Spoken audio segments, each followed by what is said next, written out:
Today is August 13th. The Yankees lost to the White Sox. It was embarrassing. We talked to Boone about it. We talk about it, and our sharps get statted. Let's talk Yanks. Talking Yanks with old John Boy, Jake. Recaps galore, weekly awards, stat lines, steaming hot takes. Get your Yankees news from these two fine dudes. It's time for Talking Yanks. Talking Yanks with old John Boy and Jake. Talking Yanks with old John Boy and Jake.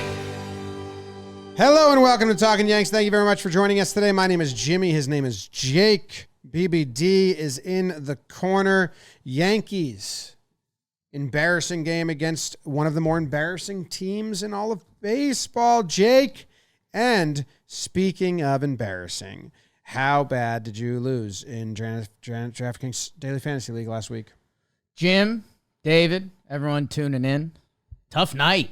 But yeah, have some fun in our DraftKings Daily Fantasy League. We do it every week. We had a couple people do well last week. Nice. Jolly's first time on the board was last first week. time in the money. He was stoked. Joe's had a Joe's nice did well. week. Joe's has a theory going. If I told you, I'd have to kill you. But join our DraftKings Daily Fantasy League. We do it every Tuesday, and each month we give $100 in SeatGeek credit from us, and at the end of the year, we're giving away 2 World Series tickets. So it's a lot of fun. Pick a lineup. Bada bing, bada boom. DraftKings. There's a link in there. Bada shming, bada schmooze. Yeah, weird little bit. Like, okay, so we kind of righted the ship against Texas, but it was the scariest end of a game we had of this season. And then it was like, all right, White Sox, time to be fat and happy. And then it was the opposite. The White Sox had their best win of the season, most runs scored. That was a straight up bad time. So I agree. Yeah, you guys better kill Boone today. There were some tough moments. I said things I wanted to say. Yeah. And I asked questions I wanted to ask. I didn't like some of his answers. Right. And I told him that. Yes. The Nestor He didn't stuff like was some of your crazy. answers. Yeah. Yeah, he doesn't like my opinion. And that's fair. That's okay. Should we just go into that? Spencer Jones was in the office yesterday, and he's tall. Yeah, really tall. Handsome. Tall. Nice kid. He was nice. Had great things to say about Aaron Bossy. So what It's up? really important to us. What up, boss? Ba-da. The Yankees got a guy on the bench that looks just like Bossy. I think it's Casey Dykes. I'm not Yeah. sure. I truly thought it was Bossy. Whatever. He was Like big a in that day Baltimore that he fight. did Yeah. So anyway, should we just throw it to Boone? Yeah, I think so. Here's Boone. Welcome back to another Bantering with Boone, brought to you by Beatbox. Booney, thanks for joining us in Chicago after a tough one, I guess. That's fair to describe it as that. Would you agree? Yeah. Anytime you lose, it sucks when you're, starting off a trip and, and you get a lot of opportunities. You feel like you got the guy on the ropes early and, just weren't able to kind of break through last night. And then obviously, they kind of ran away with it late. But just one of those days, I thought, especially coming off a long couple of days with the doubleheader and the, kind of back and forth game on Sunday, felt like our energy was good. Made some plays on defense. Jazz with really heads up base running, and gave ourselves a lot of really good chances. And I think Judgy hits that ball to the wall with the bases loaded. I think in the second there, and Sheets makes a great play on Soto down the line. It's like those two. It's like, man, if you feel like it's going to get broken open, we get one of those to fall, but didn't go our way. And they did a good job of putting the ball in play against us last night. I hated that game. Wow. Just from a fan perspective. I don't know. It's just tough. Yes, Network's got the graphics coming up before the game. White Sox are on pace to be the worse than the 62 Mets or whatever, and then have that going on. Now, I do get baseball a little bit. Judge ball to the wall. That's out at the stadium. One thing, like, in a game, and game planning and genuine, like, no idea.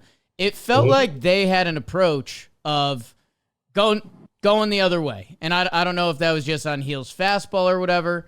We hear a lot about in-game, either a pitcher making an adjustment or an individual hitter making an adjustment. Is there anything you guys can do as a team that it feels like something's happening with that, or it's just like, hey, that's baseball. They blocked a couple down the line? I think they were blocking some ball. Like, I think that's baseball a little bit. Like, you're going to sign up for the weak contact and things like that. And not to take anything away from them, because, yeah, they got some fortunate bounces there, especially against Tim Hill when he first came in. It was like, they're kind of beat on some pitches and kind of found a hole. But then, Lee smokes a homer off Luis, and then late, they started stringing together some really hard hit balls there when they were kind of pouring it on. But yeah, I think, you're signing up to, get to places where you can get miss or generate weak contact. And I felt like we did an okay job of that early. Luis was a little, not quite sharp, probably. Felt like he was behind in some counts, working his way back in. So just, a lot of pitches kind of to each and every hitter. I think 9 or 10 to start off the game. So, he was just a little, I thought his stuff was good.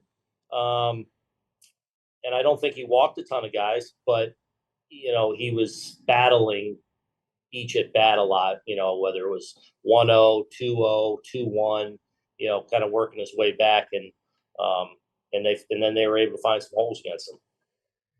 With their starter, Kai Bush, he whips out a curveball. Didn't throw that at all in his major league debut. How much does that throw a wrinkle? I think it was Wells came up in the first, and he dropped it on him and got a pop-up. And then I think there was a couple weak pop-ups early from that curve. He was a 2-pitch pitcher, especially to lefties game one. Do the scouting reports have that? Like from... Oh, yeah. Because when he's only had one start, you're digging in a lot more than that. So we're aware of that. I think the one thing I think he threw a couple in the 60s with that curveball. So it is a real change of pace and not something you see a lot of.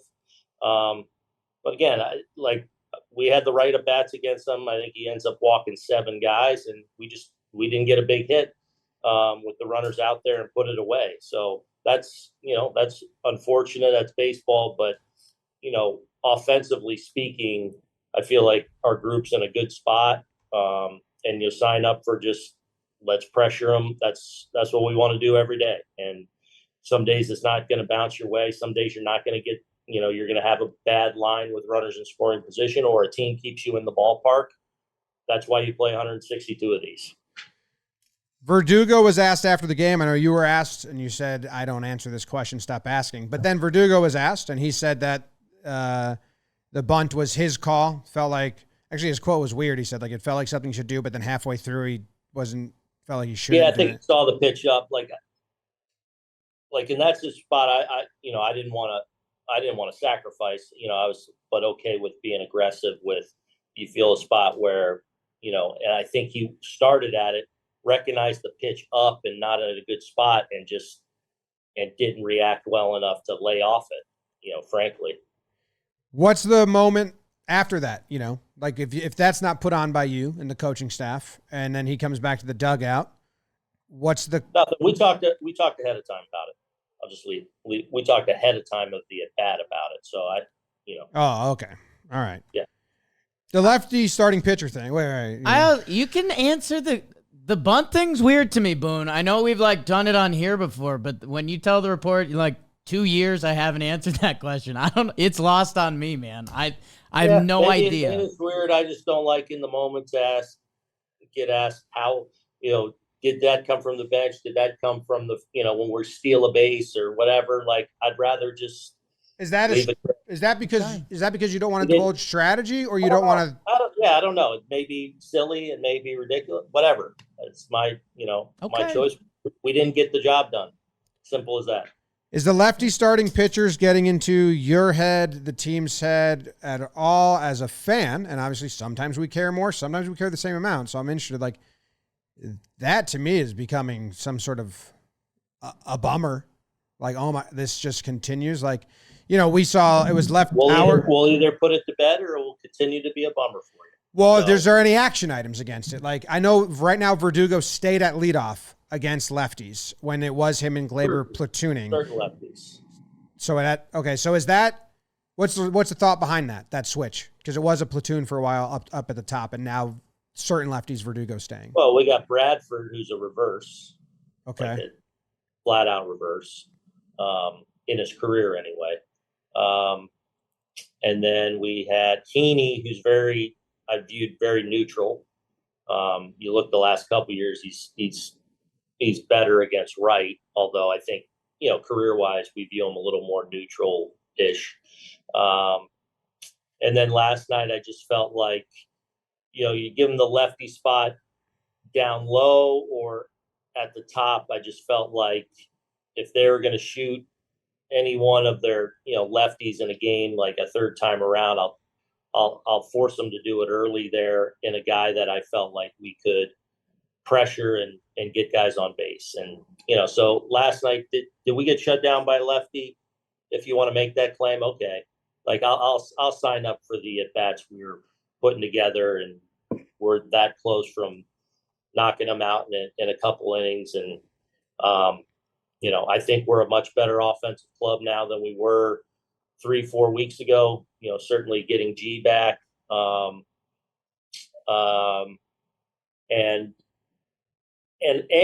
I think part of our struggles, we went through a stretch of when we weren't playing well or we were struggling offensively where we faced 7 lefties in 9 or 10 days. So that kind of was the, that's chicken or the egg a little bit. Is a bulk of the sample when we were kind of crappy against right and left, frankly. Yeah. But if you lose to more lefties now, I think we look back and say you were struggling because you're chicken. It's chicken or the egg situation there. Well, our job's to go out and win. So, like lefty, righty. Do I think we'll be able to handle lefties? I do. Do I think we're better equipped to handle righties than we probably have been in the last couple of years? Yeah. So, we're not perfect, and we're trying to become that perfect union. You talked about the reverse splits on pitchers. A couple of times you've he's got reverse splits, so we're doing this. Do you believe in reverse splits for pitchers, but not hitters? Because we asked you at our event before the season about Grisham's reverse splits, and your answer was that you don't really look at that for him, and he hasn't faced a lot of lefties, but in the last couple seasons in his career, he's batted better. Yeah, you do. I mean, I think when you're doing that, we dig under the hood even a little bit more. Like, okay, what are the results of all these things, and then take that and what's he actually done or somebody actually done against somebody compared to what just happened in a sample year or sample months or whatever. And then we're trying to predict going forward. Like, do we look at this guy as a reverse split guy, neutral, whatever? And obviously when you have a lot of sample, you guys, you get a better, clearer view of it. I think we'll give a vote for Glaber versus lefties on the leadoff hole. Let's see what it looks like. I'll vote for Stan. Yeah, he'll be back in there against, I would say, a lot of lefties. Okay. I just felt like last night, I felt like we could get on base a lot with what we had, and we did. And we did, yeah. 20 base runners. I vote first time since 1912. I heard. I mean, and that crazy. Shout out Katie Sharp. That makes last night sucks. Yeah. But it's like you got to take a step back and go like that. We need to play that game right there. We need to catch the ball, make some big plays, big outs to play, and create traffic, and we'll be just fine. We keep putting that game out there. I wanna cast another ballot. We got a forum to talk here, right? I think a Volpe off day. Let Oswaldo start a game at shortstop. Is that in the cards? Yeah, I was actually getting ready to do that, but I'm probably gonna depending on Jazz, I'm assuming, may need a day regardless. See where we are. I do think Volpe last night kind of, he had that few games where he was, not swinging it great. I think part of it was fouling the ball off his foot, but I think he's through that now. And I think last night he got more back in line with, where he was, before a few days ago where he was stringing it together. So I feel good about him being out there, but that has been on my board, but I think I'm playing him. I think I'm going to play him tonight. Did he get a walk last night? He's got a no walk streak that has us a little worried.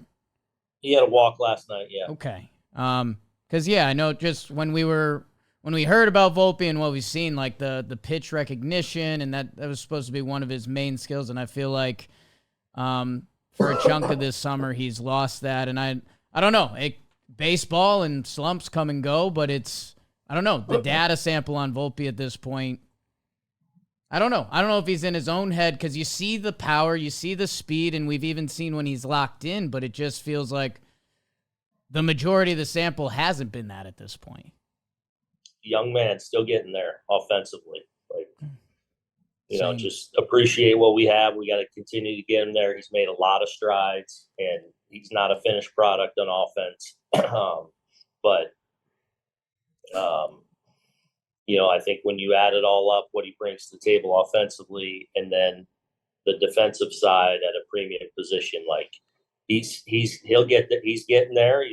He's becoming a better, more complete offensive player. He's not a finished product yet. He's not there yet, but he is getting there. I think the last few days where he's, struggled a little bit, I think he was probably a tick off mechanically, favoring his foot a little bit, but I think last night he's through that. Okay. We saw you guys give Stroman, bump the start a little, give him an extra rest to work on the mechanics. Mm-hmm. I'm interested to see who approaches who on that. If he asks, if Blake or someone says, "Hey, we could use some time," and then also, is there any thought process for something similar for Nestor to give him a stretch or a time to reset? He's going through a pretty rough spell his last 5 starts or so as well. Yeah, not so much with Nestor. It's my thought with Stro. I just felt like, we had the off days in there, and it kind of I was like, man, why don't, and I knew he was working through some things. I'm like, why don't we do a couple bullpens and give you a little blow here to, actually not a blow, because, those were work days for him. So he was on board with that, whatever, we thought was best. And, I thought his results were better. No thoughts of that right now with Nestor. Like even last start, he's 0-2 to Pilar and throws a changeup off the plate away that he bloops into right center to knock him out of the game. Otherwise, he's 5 innings, 2 runs, and, kind of solid. And then Nestor, all his runs got let in after he came out too. Yeah, but that's the game. I mean, Nestor's got a 6.8 ERA in his last 8, and then if you shrink it down to tough to say those things about him. I don't have any thoughts right now of doing that with Nestor. I feel like it's coming out right. He's certainly made some mistakes in situations, and with some runners on, he's been hurting with some runners in scoring position. But I also feel like in a lot of these outings, he's been very close to being really good. Like that, there haven't been a lot of outings where, it's just not crisp or his stuff's not coming out right, which we saw a lot at times last year. This year, I feel like it's been there. It's just, again, consistently starting with his fastball to the spots he needs to get it to. Hopefully tonight he does that and gives us a good one. I feel like he will. Well, his last start, he went 4 2/3, so he didn't get out of the 5th inning. You go to the bullpen. The bullpen now, you went De Los Santos 49 pitches yesterday, And Clay, 45 save, which is a little different conversation, but an interesting conversation. Are there any moves today to get fresh arms up or to change the bullpen? You got a lot of guys rehabbing that have been pitching for a while in the minors. Yeah, no moves today. No, we're in an okay spot today. Hopefully get a good start and set us up even more, with a couple off days coming Thursday, then Monday. So hopefully kind of reset us a little bit, but we should be okay today. Do we know who's starting tomorrow? No. Oh, okay. Talkin? You might. I don't either. Okay. Does today's usage dictates that then? A little bit. Good. Yeah, good. Okay. Does today's outcome dictate that? Win or loss? Yeah. No. I mean, no. You got to see what we have available. Okay. Let's do the Clay thing quick, because I'm highly curious. That's not normally my brain. That's normally his brain. But big Clay's out there, and it's, everyone's doing the pitch math, and you see, okay, 33, 34, and you're hitting a Yankee limit, and okay, I'd love to, is there any combo before the game? Is it any hey, we're just in this game, and Clay's got to find his way out of this, and we'll figure out the rest? What? I have no idea where the actual boundaries are at that level of pushing a guy versus where he's been. Yeah. I mean, there's definitely there's moments in the season all the time where you get to some uncomfortable places, or you push a guy more than you prefer or want to or plan on going in. But I felt like he was in the moment the best chance to get us out of it and get us a win, and felt like we needed that, and felt like he was okay and sound physically. I thought the stuff was still there. He walked a couple guys, but I thought he was really competitive the whole time, getting the ball to where he wanted. I thought Lowe put an unbelievable at bat on him, where I thought he threw a lot of really good pitches to him, and he just kind of kept touching it, and finally worked the walk. So I just in the moment felt like he was okay. I was a little uncomfortable, definitely, but felt like he was the guy to get us out of it. With Clay? That's not he hasn't had any of those outings this year where, last year he had that stretch where he would lose the zone a little bit. Even when he walks a guy or walks a couple back, he hasn't had those this year, where I feel like, that's an area that's been of growth with him, where he can recover himself a little bit better, find himself a little bit better, and self-correct on the fly. That's his experience as a pitcher. Yeah, well, where Clay gets in trouble is what you guys chalk up to bad luck, but I think it's more of a bad combo of soft contact to an infield that isn't good at coming in on the ball, besides Volpe. Everyone else struggles with that, especially, and I'm trying to look it up now, because it feels like I get very nervous in 3-2 counts when they know a strike's coming and his pitches are in the zone, and then he just put it in play. I don't know if there's a stat on that. I could be very wrong. It's just a feeling. But I wanted to ask about that because in 2018, your first year, we saw you use a defensive third baseman, basically. Every CC start, Disco Neal got the nod at third over Andujar because he was better at coming in, and CC was soft contact. With Jazz, and this being his first go at third base, we saw him get some balls raised to come in on, and, not to his fault at all. Didn't look natural or something. He's done a ton. Was there a consideration to switching out Oswaldo in the ninth, or putting an infield in for Clay in the ninth? No. Can I lobby for you guys to think about it? Do whatever you want. Okay.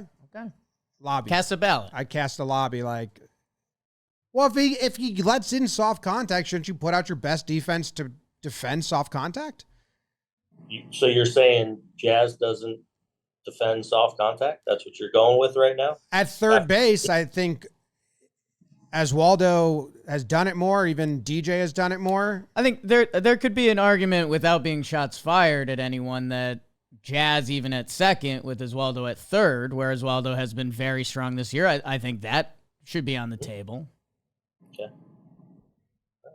He's my lobby mate. Lobby made. All right. I would say Jazz is looking the part of being a really good defender at third. I wouldn't disagree with that. Hard hit balls. Let's start pulling him now in August when we think we've got to. Come on, man. Well, you got to do something because we keep losing on soft contact. I think we just won the other day. Full count, Clay. I was right. 921 OPS against, 467 on base, 455 slugging. It was a good feeling. So get him on the 2-2. That's my vote. Okay. Analytics. Yeah. How was it seeing rookie manager across the way? You saw him as a rookie player take the league by storm. Is that fun? Yeah, it was good. Good. Grady's such a good dude. Was a really good teammate. Loved playing with him there a couple years. So cool to see him back in the game. I know he got in a couple years ago with 3 young kids. Glad he's back in the game. And I think he's gone over there and improved their psyche a little bit. So good to see him back in the game and good to catch up with him for a minute yesterday. Anything else, Jake? It's just on my heart, and I know we already discussed it, but Nick Birdie with 5 AAA appearances. I think Efros has back-to-back 2 innings clean appearances. That feels like something of note to everyone. Good. It's good. Ian Hamilton's getting ready to start Hamilton live, so feel like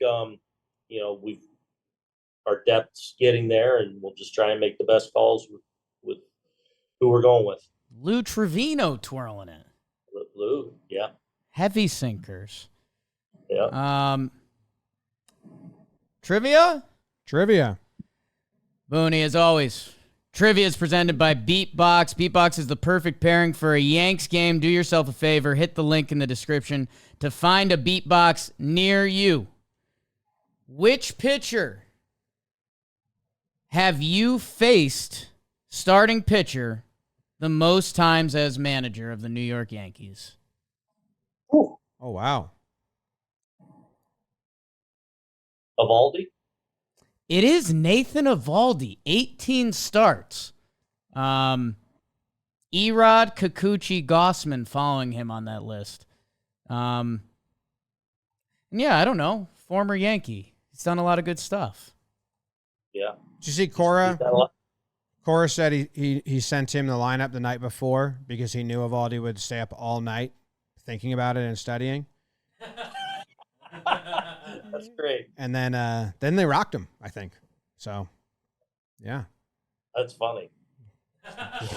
Have you done any guerrilla warfare like that as manager? I haven't sent one up. I mean, I've probably throw some subtle comments to guys, that have played with us that we're going up against or something. Sure. Sevy ducking us, etc.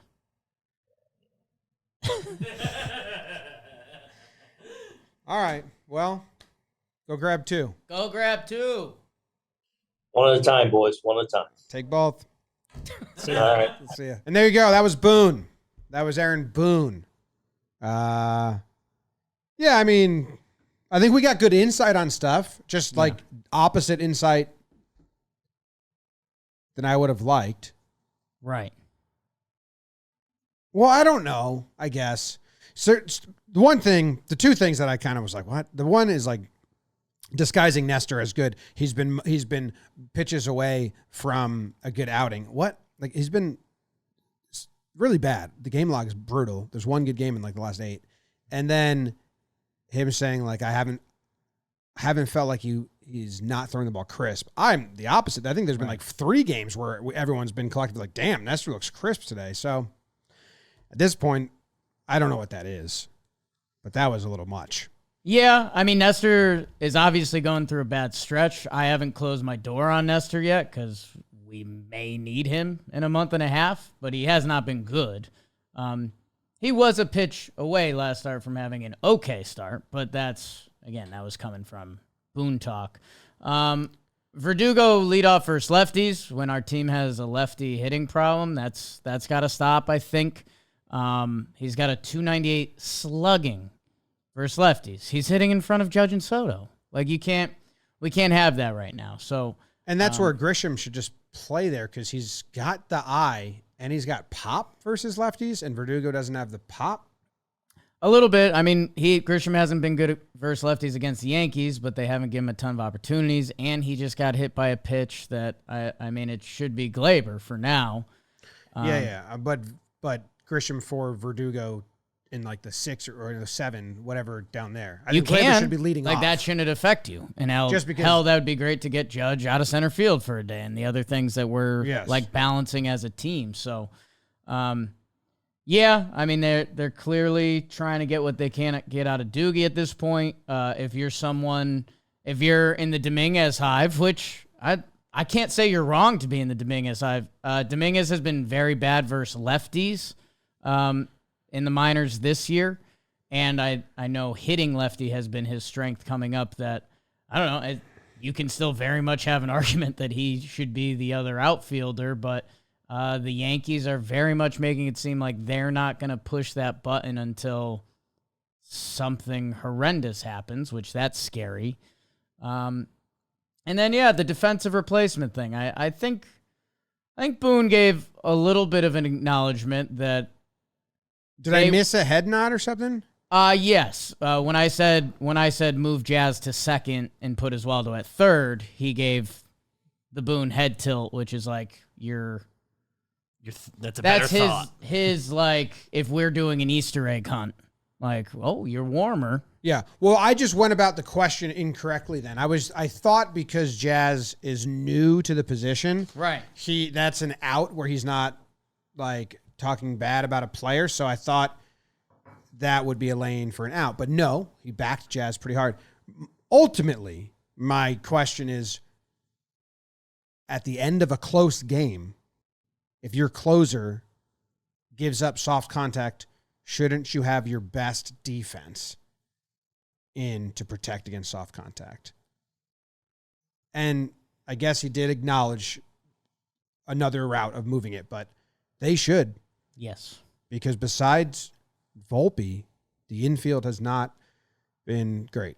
I got into my first Twitter beef. The standard infield alignment right now for this team is two guys who haven't played a lot of that position between Jazz and Rice. I mean, even DJ most of his life's second base. I think you can't defend Glaber defensively, and there's Clay Holmes numbers there, and there's everything that I don't know. Let's start working on winning formulas now instead of.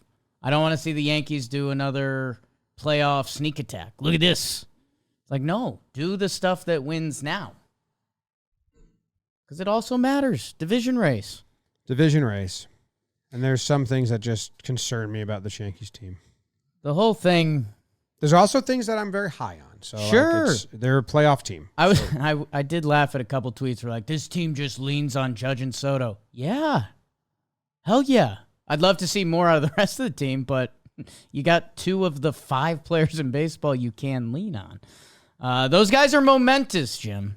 Mm-hmm. And so is momentous. You may assume you're getting everything your body needs from a diet or some simple green juice, but most people are still short on essential nutrients our bodies need to function. That's where momentous comes in. Their creatine, omega-3, and protein ensure that all of the bases are held covered. Santander. These 3 supplements support nearly every aspect of foundational health, from aiding cognitive function to reducing inflammation in muscle joints. And momentous, again, flashback. Our sales team is talking to them, and they say, hey, momentous, what are you guys? What do you like about yourself? They said, well, we're kind of the best. Okay, that's a great point. It's a great point, and they prove that they're in every MLB team's clubhouse, except 2 of them. Would like to get to the bottom of that still. But that's why the best athletes take Momentous, and if you want to be like them, everyone just watched the best athletes compete for a couple weeks. Go to livemomentous.com. Use code Yanks. Get 20% off your first order. Livemomentous.com. Code Yanks. 20% off. There's a link in the description. Good stuff. Hey guys, it's the Queen of Stats, and this week we're going to talk about the Yankees against left-handed pitchers. Now, this has been a big topic of conversation recently, and all these stats, I'll just say, are heading into Monday's game, which was started by lefty Kai Bush, and already about halfway through the game, the Yankees' offense is struggling again, so seems kind of relevant. So overall, if you look at it, the Yankees' OPS against left-handed pitchers ranks 16th in Major League Baseball. Now, that doesn't sound too bad. It's not great, but it's middle of the pack, obviously. But it just feels worse for a few reasons I'm going to point out. First of all, it's propped up by a 12% walk rate, which leads MLB. So their OBP against lefties is actually ranked 6th, but their slugging is 21st, and their batting average is 23rd. And both of those are legitimately bad. So, yeah, it's great to get on base a lot and create traffic on the base paths, but simply walking, doesn't really have a high correlation with scoring runs, which leads me to another reason that their performance against lefties seems worse, and is actually worse than that overall OPS number might indicate. So if you look at the Yankees' production versus left-handed pitchers with runners in scoring position, their OPS drops to 24th, the batting average drops to 27th, and the slugging is 22nd, while the OBP is 24th. So all those numbers go way down with runners in scoring position. There's a similar drop if you look at the Yankees' production against left-handed pitchers in high-leverage situations. Their batting average, OBP, slugging, OPS, they all rank between 22nd and 25th in Major League Baseball. Very bad. And just for comparison's sake, they do have one of the best offenses against right-handed pitchers with runners in scoring position in high-leverage situations. So they rank in the top 5 in those 4 major categories: batting average, OBP, slugging, OPS, with runners in scoring position against righties, and actually in the top 2 in high leverage situations against right-handed pitchers. So overall, this inability to cash in when scoring runs has led the Yankees to be 13-17 in games where the opposing starter is a lefty, which is 10th worst in baseball. And that's a big concern entering Monday, because none of the teams below them are in playoff position entering Monday either. It's the Yankees there, 13-17 in games against lefty starters entering Monday. Talk to you guys next week. Well. Kind of talked to Boone about this a little bit. He's like, it'll correct itself or something. I want to know what actions can we take? Different lineups. One thing. Thank you, Katie. Thank you, KT. Hey, all the math there, math super hard. Because this is what the Jakey computer ran through. Walk Judge and Soto. Runners are in scoring position. Deal with the rest. And how many times have we done the conversation now, whether it's last year with Judge and the anemic offense, and it was like the Yankees were last or second to last in hitting categories, and it was like, what if you took out Judge? And we've got a case of that with Judge and Soto right now, which, again, I just said is like an awesome thing. It's a sick thing. We're seeing 2 of the best to ever do it at the same time in the same lineup, but they need support. The Stanton stuff's bizarre, and I don't know what you do with that. You just need a light bulb to go off, because he used to be and always has been a lefty masher, and he's been bad versus lefties this year. Even if you bring Trevino back in the fold at catcher, who he has been a lefty matcher, I mean, where do you put him in the lineup that it makes such a difference, and how much can you lean on him? That I don't know. The Yankees very much have a lefty problem right now, and they do, as an organization, probably think it's masked by numbers like Katie Sharp saying, hey, we're 6th in on-base percentage versus lefties. Well, yeah, because 2 guys are getting free passes. So that's good point, Jake. I'm telling Jakey computer was dialed in there. That's some talking Husky stuff with me and KT Sharp. Wow, last year, the left-handed pitcher player versus left-handed pitchers as righties. So our righties against lefties. Right. Last year, the team had an on-base percentage of 326. This year, on-base percentage, 326. Makes you think. Batting average is better. No. Batting average was better last year than this year. Kind of wild, right? Because last year was one of the worst offenses in history. Yeah, but remember, it's because they had so many righties. Yes. That teams were ducking their lefties against the Yankees. That the Yankees saw the least amount of lefty starting pitchers last year.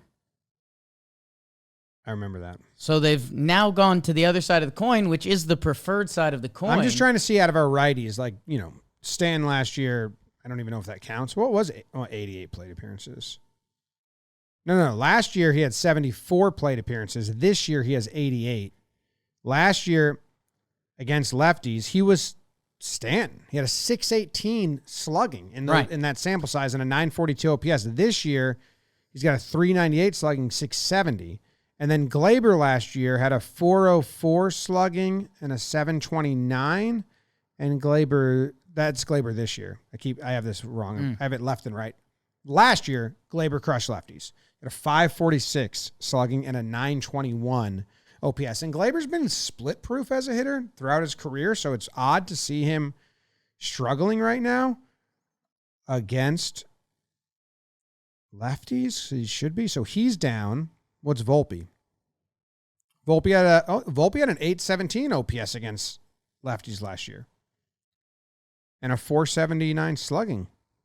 And a 330. All of Volpe's numbers are down from last year against lefties.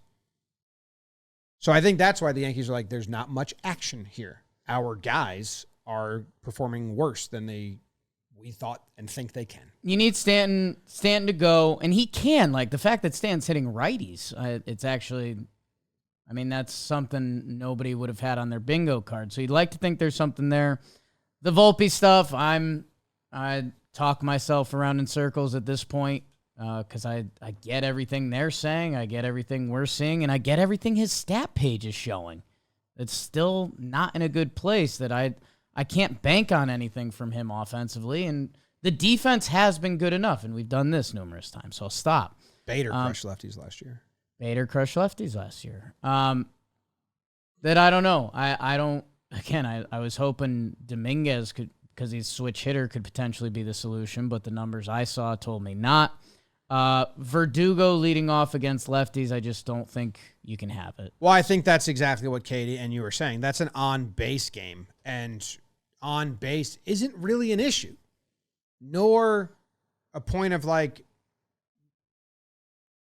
searching. Like you're saying, we need run production, right? Not just guys on base so the pitchers can attack our lesser hitters. 2 words. John Birdie. Do they follow him anymore? On socials? You think it's one of those? You think it's like a caddy NBA thing the Yankees and John Birdie have going right now? John Birdie just unfollowed the Yankees. Because what are they going to do? They're drop. No, it's kind of gross. Like, they're going to drop Oswaldo? I don't think so. They're going to drop DJ? I don't think so. They don't know what they're going to do. They really don't. They're going to Drury it. Just keep him in the minors, I think. They'll probably fuck over Oswaldo and keep DJ.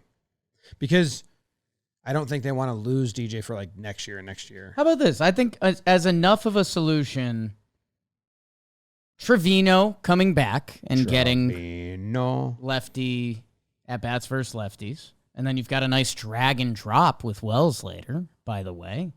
That's something. And then Verdugo not being leadoff or not being in the lineup.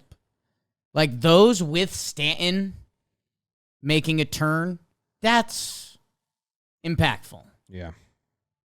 So is the Dan Patrick partnership we did. We didn't even really know. We were just like, okay, Dan Patrick, you seem like a cool cat. I know the resume. I've watched you on the telly. Well, we partnered with him and iHeart Podcasts on 2 of your favorite John Boy Media shows, Wake and Jake. And Jimmy's 3 things have joined iHeart Podcast and the Dan Patrick Show family. You can still enjoy them however you enjoy them, or go check them out over there with Dan Patrick. So thank you. He's really showed us to a new audience, which has been really cool. And maybe we're bringing some of our whippersnappers over to Dan. So thank you, guys. One final note. Jimmy's one final note. Dominguez hasn't been hitting lefties or righties since returning. Like, since coming back from the IL, he's got a 192 slug. So I think everyone should just cool your jets. Let this kid get back. Even if he was raking right now, there would have been an argument for, like, well, just let him play every day, whatever. That would have been a side you can take, but he's not even hitting right now. No. Yeah, 52 plate appearances since returning, 231 on base percentage, 192 slugging, no homers. So I think they want him to get a lot more reps anyway. Maybe he's got leftyitis too. Maybe. 333, 397, 930 OPS against righties this year. Which, by the way, if he can do that and you start crunching the outfield options, it's interesting. Go Yanks. Beat the Sox. Peraza's been hitting for a month. Oh.